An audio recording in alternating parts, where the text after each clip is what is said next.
Hi there, I have a lovely design for you today. This isn't actually it, well, not quite, I'll explain why in a minute.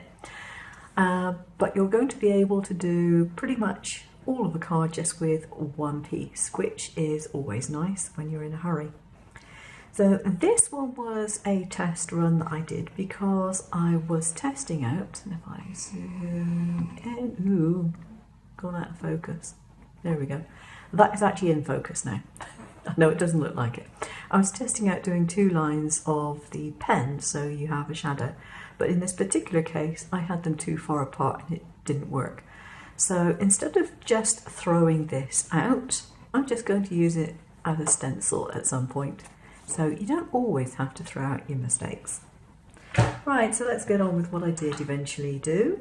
This is the first of two. And with this one, I have put a white tag on the front and I put some paper behind or some card behind that I coloured with some inks just with a blending brush. So that's all it is on there. So I'm going to take my matting frame and put this in, because the last time I did a card without my matting frame I made a complete little pig's ear of it, as normal.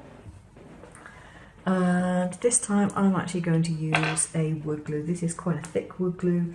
It doesn't cause anything in the way of wrinkling if you're doing it on card, so I can't be bothered to do tape to do this.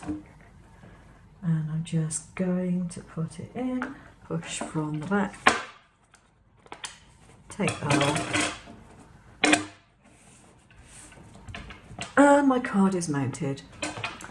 Now the other one is slightly different because I have cut it in a metallic card. It's not a foil card per se, but it's a metal looking card.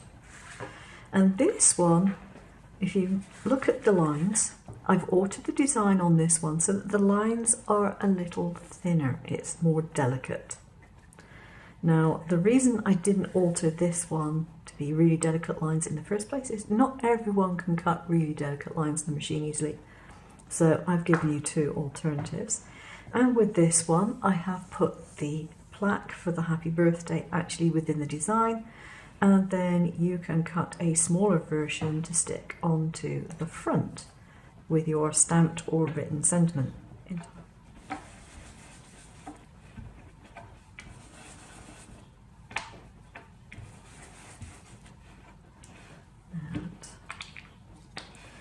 then I'm just going to place this over the top to see what the effect is. That's rather nice. I'm happy with that, quite subtle. Now I'm not actually going to stick this onto my card base at the moment. The reason for that is because the inks really do need to dry. You've just added moisture to this, and with this being a fine frame, if I apply glue to that and then stick it straight onto here, the chances are it's not going to stick very well. But that's what it's going to look like. And that's rather a nice springtime card, I think. And I would like to know what you would like to see on my channel in future. Do you want files like this? Do you want more stamp making? Do you want more die cuts made? Do you want more techniques, money saving hints? Whatever, product reviews. What is it you'd actually like to see? So leave a comment below and I'll see what I can do.